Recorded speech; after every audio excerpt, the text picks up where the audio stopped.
Hare Krishna. Welcome you all in the class. आज की class में आप सभी का बहुत बहुत स्वागत है। तो स्पेशल क्लास है भक्ति संदर्भ का, तो ये पार्ट 3 है। तो आइए आज शुरू करते हैं। नमो विष्णुपादाय कृष्ण प्रेष्ठाय भूतले श्रीमती भक्ति वेदांता स्वामिनिति नामिने नमस्ते सारस्वती देवी गौरवाणी प्रचारिणे निर्विशेष शून्यवादी पाश्चात्य देशिका। प्रेम से कहो जय श्री कृष्ण चैतन्य प्रभु नित्यानंद श्री अद्वैत गदाधरा शिवसति गौर भक्त वृंदा। हरे कृष्ण कृष्ण कृष्ण हरे हरे, हरे राम राम राम हरे हरे। सो आज की जो भक्ति संदर्भ उसकी क्लास हम शुरू करते हैं।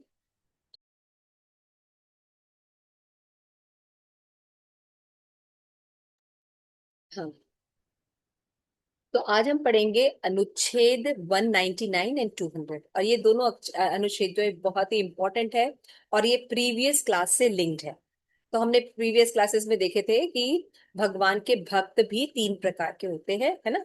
नवदीक्षित, मध्यम और उत्तम, है ना। उसके बाद हमने देखा था कि जो मध्यम अधिकारी होते हैं उनके क्या लक्षण।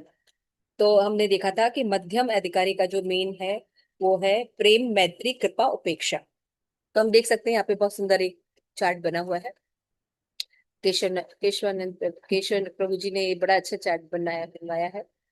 तो भक्त लोग जो होते हैं वो प्रेम किससे करते हैं? प्रेम मंजरी माते। मध्यम अधिकारी प्रेम किससे करता है? कृष्णा कृष्णा से। कृष्ण से प्रेम करते हैं। और मैत्री किससे करते कृष्ण हैं? कृष्ण से, डिवोटी से। डिवोटी से करते हैं। और कृपा, कृपा किस पर जो करते हैं? जो इनोसेंट होते हैं, इनोसेंट होते हैं, अबोध होते हैं, उनसे करते हैं। और उपेक्षा किसकी करते हैं? जो जेलसी रखते हैं, एनवियस होते हैं भगवान से। हाँ, जो जेलसी करते हैं, भगवान के प्रति द्वेष रखते हैं, उनसे वो दूरी बनाकर रखते हैं ताकि वो अवॉइड कर सके ऑफेंस। तो इस तरह हम देखते हैं कि इस वाले जो उसमें है 9, इसमें बताया गया है कि 199 पेज नंबर है। अनुच्छेद नंबर 199 है, पेज है 268। क्या आप लाउडली रीड कर पाएंगे?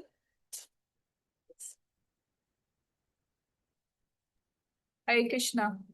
इस प्रकार भागवत सद्गुणों में मूर्छित, कषाय आदि महाभेदों का वर्णन किया गया है।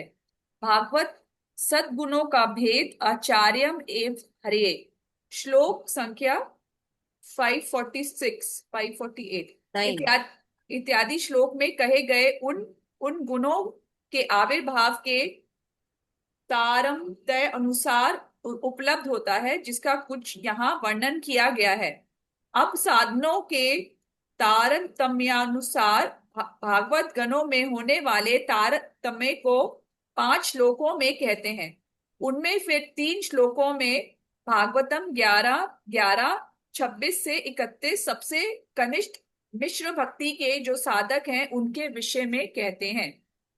1 मिनट, जो 1 मिनट। तो हमने देखा, मैंने आपको जैसे बताया कि हमने पहले देखा था कि भक्ति में भी जो भक्त होते हैं वो कितने प्रकार के होते हैं? 3 प्रकार के, है ना। उत्तम, मध्यम और कनिष्ठ। हमने देखा था उत्तम में भी 3 प्रकार के होते हैं, है ना। उत्तम भक्त भी 3 प्रकार के होते हैं। कौन कौन से होते हैं? ठीक है, यहाँ पे बताया मूर्छित, मूर्छित, कषाय और निर्धूत कषाय और निर्धूत भागवत कषाय पाठ। और भागवत कषाय, है ना। तो इसका आई थिंक यहाँ पे लिखा है ना आपने, इसको थोड़ा ये चित्र बड़ा बना है कर माता दीजिए। जी, हाँ हाँ, ये पिक्चर है चित्र। ना, उसको थोड़ा सा बड़ा कीजिए। तो यहाँ पे भक्त जो होते हैं, जो उत्तम अधिकारी होते हैं, वो भी 3 प्रकार के। तो 3 प्रकार के जो भक्त होते हैं उनका क्या है कि जो भगवत, एक तो जिनका होता है फर्स्ट, उनका होता है मूर्छित कषाय। वो क्या होते हैं? भगवत पार्षद होते हैं ना। नहीं, नहीं, मूर्छित कषाय मूर्छित होते हैं कषाय होते हैं। जिनके विषयों के संस्कार गुप्त रूप से वर्तमान रहते हैं। हाँ, वो वर्तमान में रहते हैं। और निर्धूत कषाय कौन से होते हैं? जिनके भीतर राग, द्वेष अथवा किसी प्रकार की कोई भी कामना नहीं रहती। यस। और भगवत पार्षद कौन से होते हैं? जो भगवत की पार्षद ध्येय प्राप्त कर चुके हैं और सदा भगवत हाँ, सेवा में स्थित हैं। तीनों के एग्जाम्पल थे। मूर्छित कषाय के थे नारद मुनि, दासी पुत्र। और निर्धूत कषाय के थे सुखदेव गोस्वामी। और भागवत पार्षद भगवत पार्षद में नारद मुनि जो कि बाद में भगवान के पार्षद बने। तो इनसे इनसे हम एग्जाम्पल से समझ सकते हैं कि ये सब उत्तम अधिकारी है, लेकिन इनकी भी कैटेगरी होती है। क्लियर हो गया? क्लियर है? जी मैम। नेक्स्ट। तो हमने देखा था कि मध्यम अधिकारी का हम लोग ने लक्षण देखे थे, और उसके बाद हमने देखा था इंटेंसिटी इंटेंसिटी और सात्विक भाव, इंटेंसिटी ऑफ सात्विक भाव। तो हम कैसे पहचानेंगे कि उत्तम में कौन निर्धूत कषाय है ना, कौन जो है वो ये मूर्छित कषाय है, और कौन भगवत पार्षद है, कैसे समझेंगे? तो इसको समझने के लिए हमें तीन कैटेगरी में आना पड़ेगा। वो है, फर्स्ट कैटेगरी है स्टेज ऑफ डिवोशन। आप शेयर कर सकते हैं?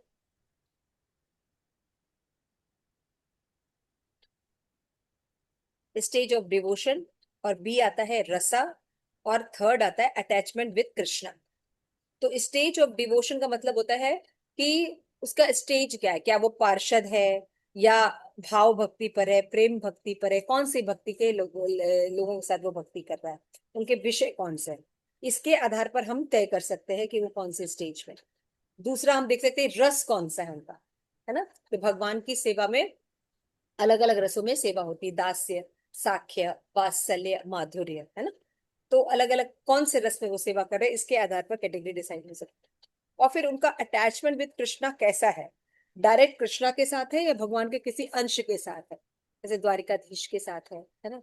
और इस तरह से वो भगवान अंशी को अपना आराध्य मानते हैं कि भगवान के अंश को अपना आराध्य मानते हैं। इन सब करने के कारण हम जो है तीन प्रकार के भक्त जो है वो डिसाइड होते हैं कि वो पार्षद, वो भगवत पार्षद है, निर्धूत कषाय है, या मूर्छित कषाय। तो इस प्रकार से आगे वर्णन करने से पहले ये डिस्क्रिप्शन हुआ। तो इसमें बताते हैं कि जो उनका भजनी स्वरूप जैसा है, वो जैसी साधना करते हैं, उसके अनुसार उनकी भक्ति के बारे में हम डिस्क्रिप्शन देख सकते हैं। तो उसके इसलिए 199 जो भी अनुच्छेद कर रहे हैं उसमें हम देखेंगे कि अब डिवोटी का क्या रैंक अकॉर्डिंग टू वेरियस। साधना के आधार पर हम देखेंगे कि डिवोटीज के अलग अलग रैंक कौन कौन से होते हैं, है ना। तो श्रीमद् भागवतम का श्लोका है 11:11-29। श्री भगवान उवाच कृपालु कृतद्रोह हरितिक्षु सर्वदेहिनां सत्प्रसारो नवधात्मा समासो सर्वकारकः कामा हतधियो धन्तो मृदु सुचिर किंचिनः अनीहो मित्यभिक शांत स्थिरो मच्चरणो मुनि मुक्ति अप्रमतो गंभीराय धृतिमान जित सद्गुण अमानी मानदा कल्यो मैत्र कारुण का कभी। इसके नेक्स्ट पैराग्राफ पढ़ लीजिए। अरे इसका ट्रांसलेशन पढ़ना 31 का, ट्वेंटी नहीं नाइन नहीं, का। अपने हिंदी में पढ़ लीजिए, इंग्लिश तो लिखा ही हुआ। हाँ। The supreme the personality said, supreme "O saintly person is merciful and never injured other. He is tolerant towards all living entities. He is the most truthful. He is free from all envy and jealousy, and his mind is equal in the material happiness and distress.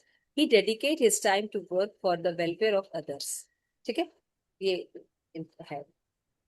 उसके बाद है next अधिकारी जो है, उनका क्या है कि अप्रमत्त गंभीर। Such a person is alert and too inscrutable and not subject to change. He has conquered over the six material qualities, namely hunger, thirst, limitation, illusion, old age, and death. He is free from all desire for prestige and offer honor to others. Amanina Mandel. He is expert in understanding others, and is free from cheating. He is compassionate and understanding bondage and liberation. ये है next category का। तो इसमें अलग अलग commentaries हैं, इसमें हम देख सकते हैं। इसको हिंदी में पढ़ दीजिए मत, जस्ट नेक्स्ट पैराग्राफ जो आपने भी पढ़ा उसके बाद नेक्स्ट पैराग्राफ बुक में से। जो कृपालु सर्व प्राणियों, जो जो कृपालु सर्व प्राणियों के प्रति अकृत द्रोहा, तितिक्षु, सत्यासार, अनविदात्मा, सम, सर्व उपकारक, जो कामनाओं द्वारा अशुद्ध मति हैं, दांत, मृदु, शुचि, अकिंचन, अनिहि, मितभुक, शांत, स्थिर, मेरे शरणागत एवं मुनि है। तथा जो अप्रमत्त, गंभीर आत्मा, धृतिमान, जित, षड्गुण है, अमानी, मानत, कल्य, मैत्र, कारुणिक तथा कवि है, वे साधु पुरुष हैं। आगे आगे पढ़ू टीका माता जी? पढ़ी, यस टीका पढ़ी। टीका में कहते हैं, कृपालु अर्थात जो दूसरों के दुख को सहन न करने वाला है। अकृतद्रोह अर्थात जो किसी भी प्राणी के प्रति द्रोह नहीं करता। तितिक्षु जो क्षमावान है। सत्यसार अर्थात जिसने सत्य को ही जीवन का सार या बल स्थिर कर लिया है। अनवाद अन्यदात्मा अर्थात जो असूया आदि रहित है। सम जो दुख सुख में समान रहता है। सर्व उपकारक जो यथाशक्ति सबका उपकार करने वाला है। काम अतघी अतधि अर्थात जिसका चित्त काम कामनाओं द्वारा शुद्ध नहीं होता। दांत अर्थात जो भर इंद्रियों को सम्मित संयत रखता है। मृदु जो कोमल चित है। शुचि जो सदाचारी है। अकिंचन अर्थात जो संग्रह नहीं करता। अनिहि अर्थात जो बुरे कामों से दूर रहता है। मितभुक अर्थात जो कम आहार करता है। शांत अर्थात जिसने अंतकरण को संयत कर लिया है। स्थिर अर्थात जो अपने धर्म में स्थिर है। मच्छरण जो एकमात्र मेरे भगवान के आश्रित रहता है। मुनि जो मननशील है। तथा अप्रमतः अर्थात जो सावधान रहता है। गंभीर आत्मा जो निर्विकार रहता है। धृतिमान जो विपदा में भी कातर नहीं होता। जित षड्गुण जिसने शोक, मोह, जरा, मृत्यु, भूख एवं प्यास इन छह को जीत लिया है। अमानी जो मान प्रतिष्ठा की आकांक्षा रहित है। मानद जो दूसरों को सदा मान देने वाला है। कल्ले जो दूसरों को प्रबोधन ज्ञान देने में चतुर है। मैत्र जो किसी की अवज्ञा नहीं करता। कारुणिक अर्थात जो करुणावश कार्य में प्रवृत्त होता है। लोभ देखकर नहीं। तथा कवि जो सम्यक प्रकार से ज्ञानी है, ऐसा पुरुष साधु है। आगे पढ़ो माता जी। यस। यहाँ श्री भगवान की चरण शरणागति का लक्षण युक्त शब्द मत चरण विशेष है और सब लक्षण विशेषण है। अर्थात भगवत चरण शरणागत यदि कृपालु, अकृतद्रोह आदि लक्षणों युक्त है तो वह साधु है। वरना शरणागति के बिना उपयुक्त समस्त सद्गुण मायिक है, माया में सात्विक है।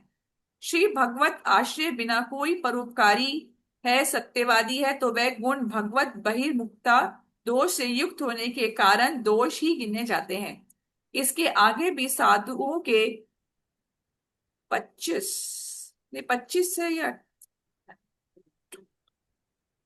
25 ट्वेंटी लक्षणों एट 20 28 28 लक्षणों में से स चा सतमा जो कहा गया है, उसमें चाकार का उल्लेख कर पहले कहे गए लक्षणों युक्त साधु जैसे सतम साधुओं में श्रेष्ठ है, वैसे ये व्यक्ति भी सतम है।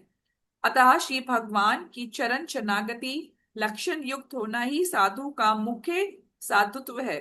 सर्व सद्गुणहीन होकर भी यदि श्री भगवान का एकांत शरणागत है तो भी उसे साधु समझना चाहिए। तो देखिए यहाँ पे, जैसे अभी हमने पहले पढ़ा था उत्तम अधिकारी में भी 3 लक्षण पढ़े थे, उसके बाद हमने मध्यम अधिकारी पढ़ा था। अब हम यहाँ पे कनिष्क अधिकारी पढ़े। तो कनिष्क अधिकारी में जो साधक होते हैं उनमें क्या क्या गुण होते हैं, तो यहाँ पे ये सारे गुण बताए गए है ना। तो जितने भी 28 लक्षण बताए गए हैं उनमें सबसे इंपॉर्टेंट लक्षण वो है मत शरणम। मत शरणम स्वरूप लक्षण है, और बाकी सब इसके तटस्थ लक्षण। यानी भगवान की शरणागति होना ये सबसे इंपॉर्टेंट लक्षण किसी भी अधिकारी के लिए। कनिष्क है, मध्यम है, उत्तम अधिकारी है, उनमें ये जो लक्षण है। अगर लक्षणों में सबसे उत्तम लक्षण क्या है कि वो भगवान श्री कृष्ण की शरणागत है ना। तो यहाँ पे हम कनिष्क मिश्रित भक्त के जो साधक है उनके गुणों का देख रहे हैं। कनिष्क है लेकिन अभी मिश्रित है, तब भी देखिए उनके अंदर ये सब गुण पाए जाते हैं। भगवान के प्रति शरणागति मिश्रित रहती है। ये मिश्रित भक्त के इतने हाँ, ये वेरी कनिष्ठ के हाँ, इतने गुण है। कनिष्क मिश्रित, हाँ कनिष्क मिश्रित मिश्रित के सारे गुण हैं।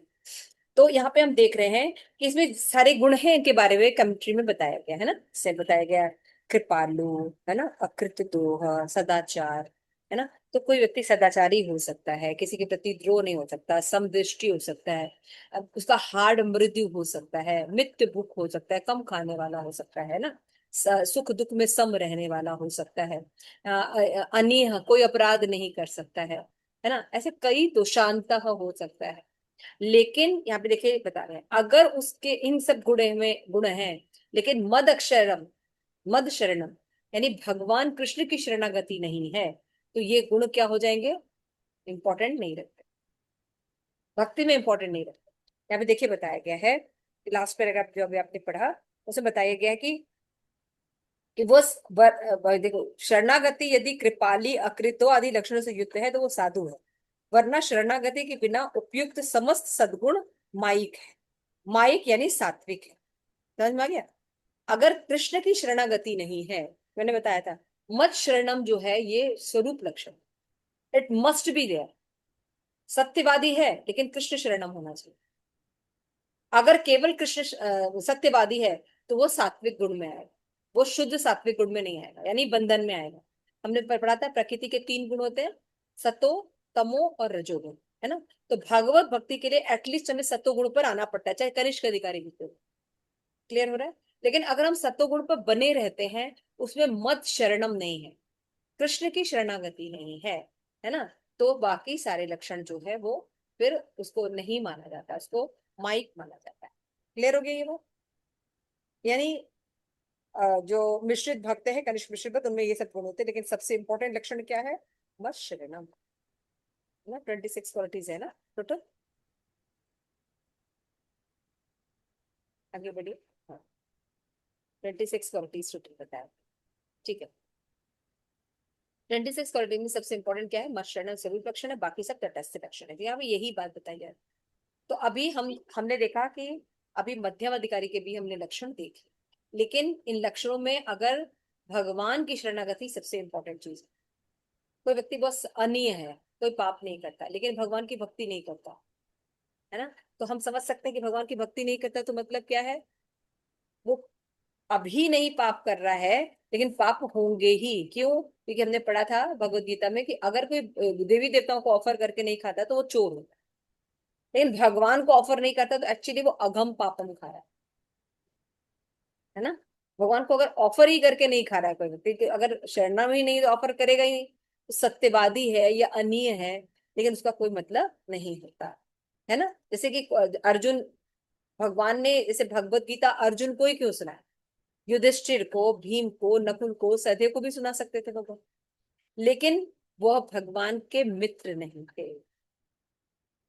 समझ रहे, भक्त और सखा दो गुण थे अर्जुन में, है ना। ये दोनों गुण होना बहुत जरूरी है, कृष्ण के प्रति शरणागति होना पूर्ण रूप से बहुत जरूरी। समझ में आया? अर्जुन में सखा भी थे, भगवान के सखा भी थे, और साथ में भक्त भी थे। बाकी भक्त थे लेकिन भगवान के सखा नहीं थे, है ना। लेकिन कृष्ण जो थे भगवान के सखा भी थे, है ना। तो इसलिए अर्जुन को भगवान ने ये कथा सुनाई थी। तो फिर भाई जैसे कि फिर जो ये गुणों का वर्णन किया गया है, इसके इसके वर्णन की क्या जरूरत थी भाई, ये सब गुण होने चाहिए भक्तों में। तो क्यों होने चाहिए, क्योंकि जैसे कि हमने देखा कि भक्ति की शुरुआत से पहले धर्म में वर्णाश्रम सिस्टम बताया जाता है, एटलीस्ट स्टैब्लिश किया जाता है कि धर्म अर्थ काम मोक्ष की प्राप्ति की ओर लोग जाए, है ना। तो उसमें जब हम ये सब करते वर्णाश्रम व्यवस्था के लिए, भगवान ने कुछ नियम बताए हैं, जिसके कारण व्यक्ति के अंदर कुछ गुण उत्पन्न हो अपने अपने वर्ण और आश्रम के हिसाब से, है ना। तो इसी तरह हमारे नित्य कर्म होते हैं और नैमित्तिक कर्म हो, है ना। नित्य कर्म मतलब जो रोज हम काम करते हैं, सुबह उठना, पूजा करना, स्नान करना, है ना, त्रिसंध्या करना। नैमित्तिक कार्य क्या कहते हैं, जैसे कि हम लोग जो कभी कभी करते हैं, जैसे पितृदान करना, है ना, पितृ का दान होता है, कुल देवता है, नवरात्र के व्रत है, वट सावित्री है, करवा चौथ है, ये सब व्रत है ना। लेकिन जब हम भगवान कृष्ण की भक्ति नहीं करते और इनको इंपॉर्टेंट देते हैं, तो वो भक्तों की श्रेणी में नहीं आएंगे। तो चैतन्य चरिता में बताया, चारी वर्णाश्रम यदि कृष्ण नाई भजे, रौरव तभी मजे, ऐसे करके कुछ श्लोक है। अगर आप वर्णाश्रम धर्म में रहते हैं और भगवान कृष्ण की भक्ति नहीं करते तो आप रौरव नामक नरक में जाए, है ना। तो श्रीमद् भागवतम शुरू किया कहाँ से होता है भाई, उन्होंने पंचम पुरुषार्थ बताया, है ना। उन्होंने कहा कि अगर इन चारों का कैतव धर्म को रखा ही नहीं, सीधे कृष्ण भक्ति को रखा है। तो यहाँ पे हमें पता होना चाहिए कि वर्णाश्रम धर्म पालन, जो जो कुछ भी नहीं पालन कर रहे तो अच्छा एटलीस्ट वर्णाश्रम धर्म का पालन करें। लेकिन जो वर्णाश्रम धर्म का पालन कर रहे हैं उनको आगे बढ़ के कृष्ण प्रेम, है ना, कृष्ण भावना अमृत होना पड़ेगा, वो साधु ज्यादा श्रेष्ठ है। क्लियर हो गया। तो अज्ञानता तथा नास्तिकता के कारण धर्म त्याग करने पर मेरा भजन करे तो उसको श्रेष्ठ नहीं माना जाता है। तो यहाँ पे हम आगे 200 में और इसके बारे में और डिटेल में देखेंगे। तो इसमें यही था इस श्लोका में, और श्रीमद् भागवतम में श्लोका यही बताया गया कि अगर हम गुणवान हैं लेकिन मत शरणम नहीं है, कृष्ण के शरणम नहीं है, तो उन गुणों को माई माना जाता है, सत्व गुणी माना जाएगा, जो कि बंधन का कारण है। तो उसका इंपॉर्टेंट नहीं है, भगवत भक्त होना बहुत। क्लियर हो गया। तो अब हम पढ़ेंगे 200 श्लोका। तो हमने देख रहे हैं, तो इसमें हम देख रहे हैं devotee rank according to various sadhana, है ना। वेरियस साधना के आधार पर हम डिवोटी की रैंकिंग कर रहे हैं। क्लियर हो रहा है ना। अब आगे चल रहे हैं नेक्स्ट। तो हम लोग 200 श्लोका 200 अनुच्छेद पढ़ रहे हैं कि अब मध्यम मिश्र साक्षात भक्ति साधक का एक श्लोक द्वारा परिचित होते हैं। अभी हम कनिष्क मिश्रित भक्त पढ़े हैं, अब मध्यम मिश्रित पढ़ रहे हैं। तो श्रीमद् भागवतम का 11:11:32, आज्ञा ये विगुणा दोषान मयादिष्टानि स्वकामः धर्मान सत्यज सर्वाम मां भजेत स सत्तमः। श्रीमद् भागवतम में भगवान कृष्ण ने उद्धव के प्रति कहा, हे उद्धव, नैमिषारण्य यानी में जैसे मैंने क्या किया था, स्वधर्मचारण यानी वर्णाश्रम धर्मों का मैंने आदेश दिया था, उनके गुण और दोषों को अच्छी तरह जानकर उस स्वकीय धर्म का परित्याग करके जो व्यक्ति मेरा भजन करता है, वो व्यक्ति भी पूर्व लिखित कृपालु अकृत दोषा गुणों युक्त साधु की भांति साधुओं में श्रेष्ठ है। सबसे पहले क्या करते हैं, वो साधु श्रेष्ठ है जिसमें कुछ गुण हो। उसके बाद वो साधु श्रेष्ठ है उनमें जिनमें गुण हो लेकिन भगवान कृष्ण की शरणागति हो। अब बता रहे हैं कि उसके अंदर गुण हो, वर्णाश्रम धर्मों का पालन करता हो, लेकिन उसको छोड़कर अब उसने मेरी भक्ति प्रारंभ कर दी है। क्लियर हो गया। वो ज्यादा श्रेष्ठ भक्त है। इंग्लिश वाला पढ़ दीजिए। He perfectly understands that the ordinary religious duties prescribed by me in various Vedic scriptures possess favorable qualities that purify the performer, and he knows that neglect of such duty constitute a discrepancy in one's life. Having taken complete shelter at my lotus feet, however, a saintly person ultimately renounces such an ordinary religious duties and worships me alone. He is thus considered the best among all living entities. भी क्या कह रहे प्रभुपाद, यहाँ पे जीव गोस्वामी क्या समझाने की कोशिश कर रहे हैं, साधुओं में भी कैटेगरी बता रहे हैं। एक होता है कि एटलीस्ट गुण होने चाहिए, है ना, वर्णाश्रम सिस्टम को फॉलो करना, तो उसको श्रेष्ठ, उसको साधु कहेंगे। फिर श्रेष्ठ कौन है, जो भगवान कृष्ण की भक्ति करता है उसको उससे श्रेष्ठ कहेंगे। लेकिन भगवान यहाँ पे क्या करे, मध्यम अधिकारी कौन होगा, जो जितने भी स्वकीय धर्म है, वर्णाश्रम धर्म, अब इनको इसकी जरूरत नहीं, वो सीधे भगवान कृष्ण की उनको त्याग कर कृष्ण की भक्ति करता है। तो इसमें मतलब क्या है कि मतलब इसमें कई लोग जो होते हैं जो ऐसे ही भगवान की भक्ति छोड़ देते हैं, है ना, रिस्पॉन्सिबिलिटी निभाते ही नहीं है, छोड़ देते हैं, तो क्या उनको भी हम उत्तम साधु समझेंगे। यहाँ पे प्रभुपाद, यहाँ पे जीव गोस्वामी, सॉरी, श्रीधर स्वामी की टीका को जीव गोस्वामी बता रहे हैं। क्या बता रहे हैं कि मेरा वेद रूप में आदेश दिए गए वर्णाश्रम धर्म का परित्याग कर जो मेरा भजन करता है वो पहले जो साधु के है उनके समान वो श्रेष्ठ होता है, ठीक है। किंतु अज्ञान और नास्तिकता के कारण, नॉलेज नहीं है, ऐसे ही छोड़ दे रहा है, ये रिस्पॉन्सिबिलिटी ना लेनी पड़े बच्चों की, फैमिली की, देश की, तो छोड़ देना है। हाँ, और या कुछ जानता ही नहीं है, कुछ करना ही नहीं है, आलसी है, अज्ञानी है, उस या भगवान को मानता ही नहीं है, नास्तिक है ना, इसलिए हम मानते ही नहीं भाई, हम तो कुछ हम मानते ही नहीं कुछ, ऐसे बोलते हैं ना लोग। तो यानी सब कुछ छोड़ा हुआ है। तो ऐसे भक्त भी क्या भगवान के श्रेष्ठ भक्त हो जाएंगे? तो बोले नहीं, यदि धर्म का त्याग करके मेरा भजन करता है, अज्ञानी है और नास्तिकता है, नास्तिकता है उसके अंदर, और वो सब कुछ छोड़कर मेरा भजन कर रहा है, तो उसको श्रेष्ठ साधु नहीं कहा जा सकता। समझा ना? तो फिर किसको समझेंगे कि भाई वर्णाश्रम सिस्टम को कैसे छोड़ा जाए? ताकि जो व्यक्ति ये अच्छी प्रकार जानता है कि धर्माचरण से चित्त शुद्धि आदि गुण उत्पन्न होता है, धर्माचरण न करने से दोष लगता है, यह जानकर जो यह मानता है कि यह स्वधर्म मेरे ध्यान में विशेष बाधा डालने वाले हैं तथा भगवत भक्ति से ही चित्त शुद्ध आदि सद्गुण अविभाव हो जाएगा, इस प्रकार का दृढ़ विश्वास करके उन समस्त धर्मों का त्याग देते हैं और मेरा भजन करते उन साधुओं में श्रेष्ठ है, अथवा भक्ति के प्रति दृढ़ विश्वास उत्पन्न हो चुका है, अतः कर्म अनुष्ठान में जब अब अधिकार नहीं रहा, इसलिए सब धर्मों का परित्याग करके जो व्यक्ति मेरा भजन करता है वो व्यक्ति उत्तम है। क्या बता रहे हैं?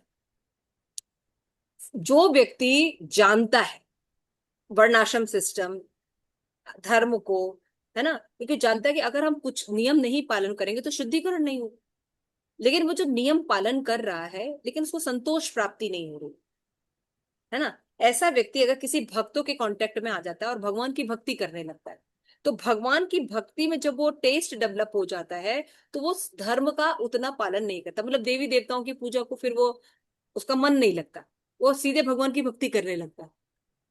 तो ऐसे भक्त को श्रेष्ठ माना जाता है। तो जानता है, पालन करा है, करता है, रिस्पॉन्सिबल व्यक्ति है, ज्ञानी है, भक्त है, और उसके बाद उसने भगवान की भक्ति को स्वीकार किया। यो नहीं कि जो अज्ञानी और नास्तिक है उसको बात नहीं कर रहे हैं, वो भक्त तो नहीं। प्रभुपाद यहाँ, सॉरी प्रभुपाद कह रहे, श्रीधर स्वामी और आगे बताते तात्पर्य ये है, मैं एक्सप्लेन कर रहे हैं। अभी क्लियर हो रहा है प्रेमवंशी माता जी? Any question? नहीं माता जी, क्लियर। Thank you. तो तात्पर्य ये है कि जब तक भक्ति में दृढ़ विश्वास नहीं उदय हो जाए, तो उस व्यक्ति को इररेस्पॉन्सिबिलिटी से नहीं, ये छोड़ो घर बार चलो हरिद्वार, क्योंकि दुनिया में बहुत दुख है, परिवार में लोग बहुत दुख है, पत्नी बेकार है, पति बेकार है ना, उसको छोड़ दिया और भाग गया। जैसे अर्जुन भी कहते ना, हम युद्ध नहीं करेंगे, वो वाली स्थिति में नहीं। ज्ञान होने के बाद, ज्ञान होने के बाद जब व्यक्ति ये समझता है, उसको संतुष्टि नहीं मिलती वर्णाश्रम से, उसको पता चल जाता है कि भगवान की भक्ति श्रेष्ठ है, वो उस व्यक्ति की बात कर रहे हैं। तो जब व्यक्ति का भक्ति में दृढ़ विश्वास हो जाता है कि भाई देवी देवताओं की पूजा करने से या पितृ धर्म का पूजा करने से कोई हमारा लाभ नहीं होने वाला है, आत्मा का लाभ तब होगा जब हम ये समझेंगे कि हम भगवान के अंश हैं, भगवान की भक्ति के लिए बने हैं। तो अपना स्वधर्म का पालन वो उतना ही करता है जितना जरूरत है, क्योंकि स्वधर्म पालन अब उसकी भक्ति में बाधा पड़ेगा, पड़ेगा ना। अब मान लीजिए गणेश जी की पूजा करते हो, लक्ष्मी की पूजा करते हो, या कुल देवता की पूजा पाठ बहुत करते हो, जब भगवान की भक्ति के बारे में नॉलेज नहीं था, लेकिन जब भक्ति नॉलेज हो गया तो अगर वो इलेबोरेट वे में उनका पालन करेंगे तो वो भगवत भक्ति कर पाएंगे, कृष्ण भक्ति नहीं कर पाएंगे। उसी तरह जब वो कृष्ण भक्ति करते हैं तो ऑटोमेटिक उनको पता है कि सारे देवी देवता भी प्रसन्न हो जाएंगे, तो वो उनका आदर करते हैं, उन देवताओं का आदर करते हैं, लेकिन कृष्ण की भक्ति करते हैं। क्लियर हो गया? श्री भगवान की भक्ति करने से समस्त सिद्धि प्राप्त हो जाती है, जिनको ऐसा दृढ़ विश्वास होता है ना, कि भगवान कृष्ण की भक्ति करने से सर्व कर्म सिद्ध हो, है ना। तो ऐसा दृढ़ विश्वास उत्पन्न होने पर कर्मों का फिर से कोई प्रयोजन नहीं रहता, अपने आप छूट जाता है। भगवत गीता में कहा गया ना, विषया विनीत वर्तन्ते निराहार देहिनम रसो वर्ज रसोपय से परम दृष्टवा निवर्तते। परम दृष्टवा होने पर निम्न रस अपने आप छूट जाता है ना। लेकिन ऐसा नहीं कि कोई आलसी है, नास्तिक है, अज्ञानी है, कोई रिस्पॉन्सिबिलिटी नहीं निभा रहा है, छोड़ दे रहा है और कहता है हम तो भगवान की भक्ति करने के लिए सब छोड़ दिए, जंगल चले गए। तो ऐसे व्यक्ति को उद्धार नहीं, बल्कि वो व्यक्ति जिसको दृढ़ विश्वास हो जाता है कि ये सदकर्म जो है ये मतलब केवल लोकाचार है, और वो लोकाचार के लिए फिर क्या करता है, अपना थोड़ा धर्म निभाता है ना, पति का पत्नी का जो भी अपना धर्म है वो निभाता है, लेकिन उसका मेन इंटरेस्ट कृष्ण की भक्ति में होता है। ऐसे भक्त को भगवान कहते हैं, ऐसे साधुओं को, क्योंकि उसको दृढ़ विश्वास हो चुका है कि कृष्ण भक्ति के लिए सर्वकर्म कित हो, है ना। दृढ़ विश्वास उसको हो गया है, तो वो व्यक्ति वैध है। यहाँ पे श्री हर्ष श्री हाय श्री पंचांग के नारायण व्यू में भी इस स्तव में कहा गया कि जो व्यक्ति विष्णु, आपने और नोट्स बनाए क्या इसके? हम्म, हम्म, हाँ।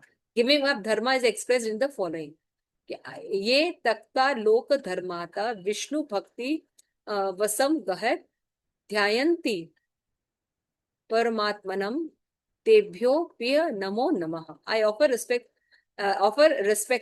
repeated respect to those who having giving up the goal of material dharma and dedicated themselves to Vishnu, meditate on Paramatma। Harivansh पंचित है जो भी पढ़ रही हूं मैं, है ना, ये लोग श्रेष्ठ होते हैं।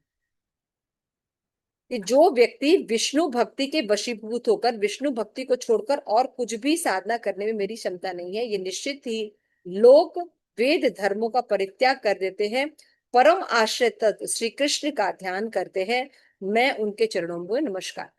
अभी समझ में आ रहा है? जो व्यक्ति दृढ़ विश्वास जब भक्ति में उत्पन्न कर लेता है, उसके बाद अपने आप ही निम्न धर्म जो वर्णाश्रम धर्म वगैरह उनके प्रति वो अनमनस्क हो जाता है और भगवान कृष्ण की दृढ़ता पूर्वक भक्ति करता है, वो भक्त श्रेष्ठ है।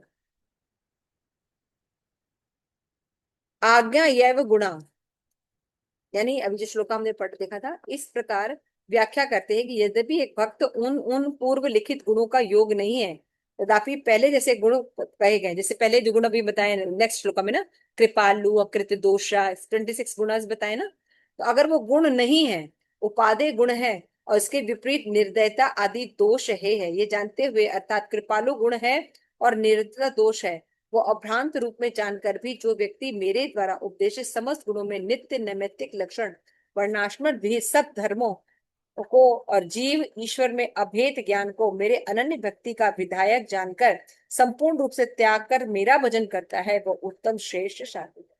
मूल श्लोक में सच पद आया है, किंतु जो ज्ञान कर्म आदि अनावृत विशुद्ध भक्ति का अनुष्ठान करने वाले हैं, अतएव जो व्यक्ति पूर्ववर्ती कृपालु आदि गुण प्राप्त करके धर्म और ज्ञान का परित्याग कर केवल मेरा भजन करते हैं, वो व्यक्ति तो परम उत्तम। कुछ लोग जो है भगवान की भक्ति करते हैं लेकिन अपने और बाकी वर्णाश्रम सिस्टम धर्म को छोड़ नहीं पाते, कहते जो कम से कम भगवान की भक्ति करे वो भी श्रेष्ठ है। लेकिन जब कोई व्यक्ति ज्ञान हो जाता है जिनको कि भगवान कृष्ण की भक्ति ही सर्वप्रिय है, हम क्योंकि उनके अंश हैं, कृष्ण प्रेम प्राप्त करने के लिए हम आए, हम भगवत सेवा के लिए हम यहाँ हैं, तो वो भक्तों का संग करके जब ज्ञान के द्वारा भगवान की भक्ति करने लगता है और बाकी चीजों को छोड़ देता है, वो श्रेष्ठतम भक्त हो जाता है। क्लियर हो रहा है?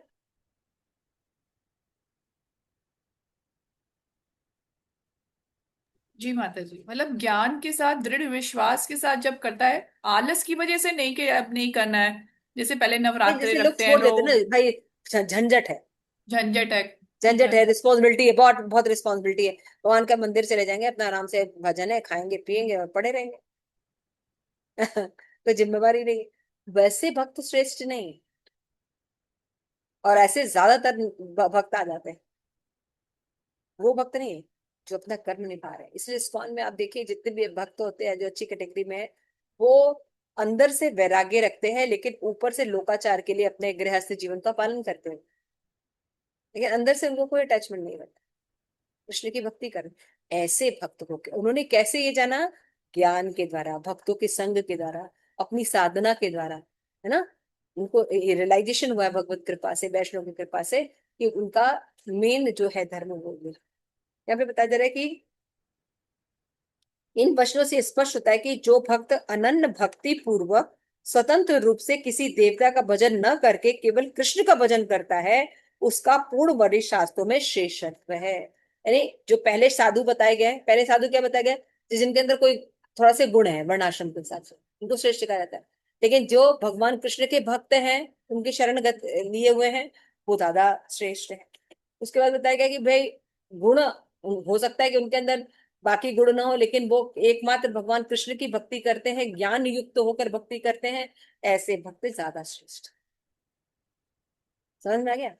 भगवान कृष्ण की भक्ति करता है, लेकिन अभी उसके अंदर पूरी तरह से उसके अनर्थ नहीं गए, तो पूरी तरह से सत्यवादी नहीं है, पूरी तरह से अद्रोही नहीं है, समझ रहे हैं?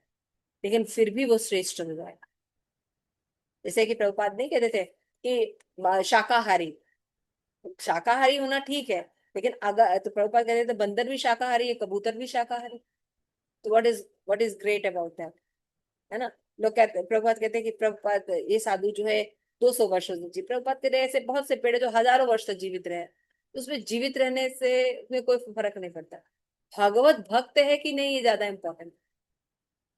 गुण इंपॉर्टेंट कब है? जब वो भगवत भक्ति युक्त हो, तो श्रेष्ठ बनता है।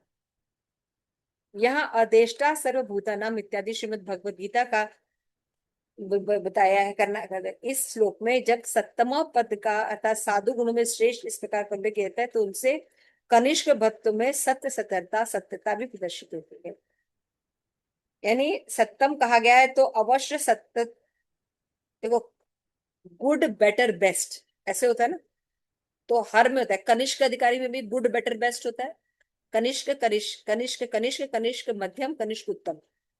फिर उसका मध्यम अधिकारी भी ऐसा होता है, मध्यम कनिष्क, मध्यम मध्यम मध्यम उत्तम।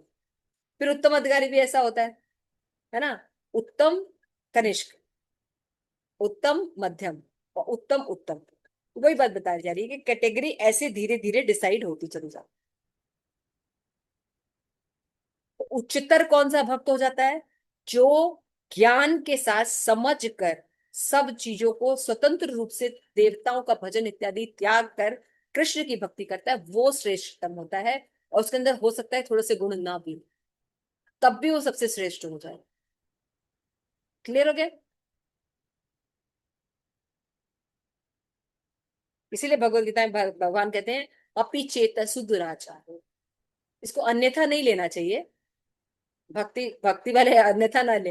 यार भगवान क्या कह रहे हैं कि वो व्यक्ति पूरे दृढ़ता के साथ मेरी भक्ति कर रहा है, लेकिन अपने प्रारब्ध के कारण, कुछ पूर्व जन्म के कारण या किसी कंडीशन के कारण उससे कुछ गलती हो जाती है, लेकिन गलती होने के बावजूद वो मेरी दृढ़ भक्ति में लगा रहता है।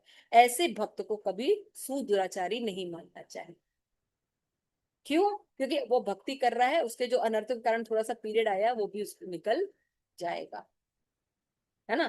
तो यहाँ पे क्या सिद्ध होता है कि हो सकता है कि उसके निरीह जो है ना, बताया गया सबस पापों से मुक्त, हो सकता है थोड़ा बहुत पीछे के पाप का प्रभाव रिफ्लेक्शन आ गया, लेकिन फिर भी वो भगवत भक्ति कर रहा है, तो श्रेष्ठ। किनके? जिनके पास वो सब गुण है, लेकिन मिश्रित भक्ति करता है। क्लियर हो रहा है? क्या बताया गया कि जैसे प्रहलाद महाराज जी ने,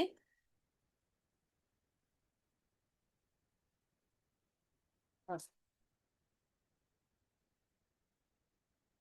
प्रहलाद महाराज जी ने कहा था ना श्रीमद् भागवत 7:7:30 ना, कि हे भातृगण, गुरु सेवा भक्ति द्वारा समस्त वस्तुओं को भगवान में अर्पण करना, सदाचार संपन्न भक्त संघ द्वारा तथा ईश्वर साधना प्रभाव द्वारा श्री भगवान के प्रति प्रीति प्राप्त की जा सकती है। यहाँ साधु नाम भक्त को इसलिए दिया गया है कि सदाचार युक्त होता है ना? एक साधु कौन होता है? जिसमें सदाचार होते हैं।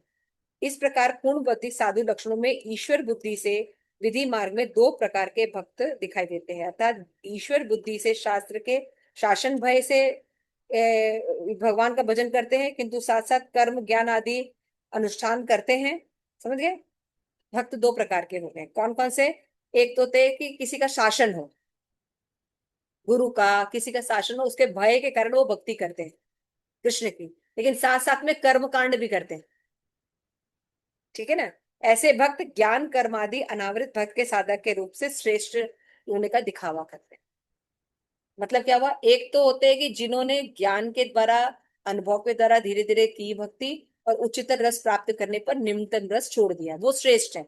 लेकिन कुछ लोग जो होते हैं वो भगवान की भक्ति डर के वश, गुरु के वश, है ना, वैष्णव किसी प्रेशर के बस कृष्ण की भक्ति करते हैं, लेकिन कर्म का नहीं छोड़े, कर्मकांड करते हैं, है ना? जैसे करवा चौथ का व्रत है, गणेश चौथ का व्रत है, जो अपने ट्रेडिशनल वो भी निभाते रहते हैं, है ना? वट सावित्री का व्रत है, ऐसे करते रहते हैं।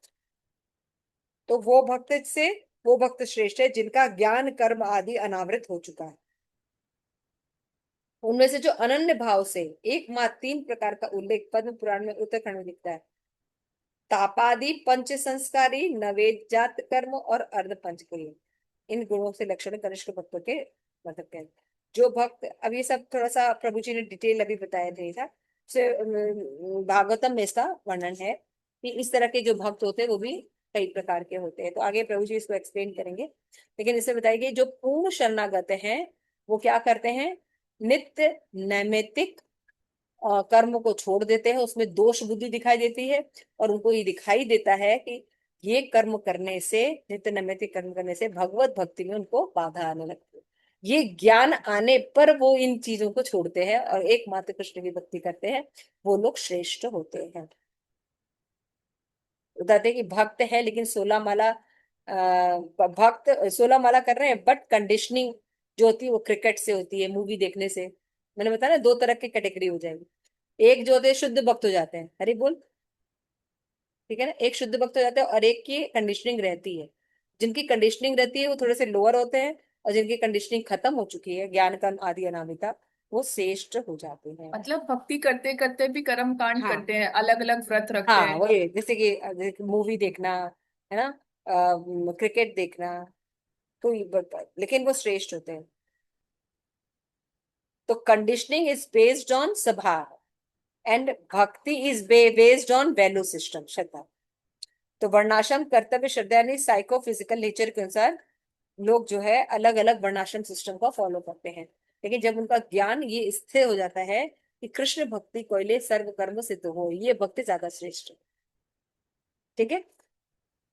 तो यहाँ पे इसलिए बताया जा रहा है क्योंकि हम देखते हैं कि अगर हम चैतन्य चरितमृत पढ़ेंगे तो वहां भेद देखेंगे, कनिष्ठ मध्यम उत्तम।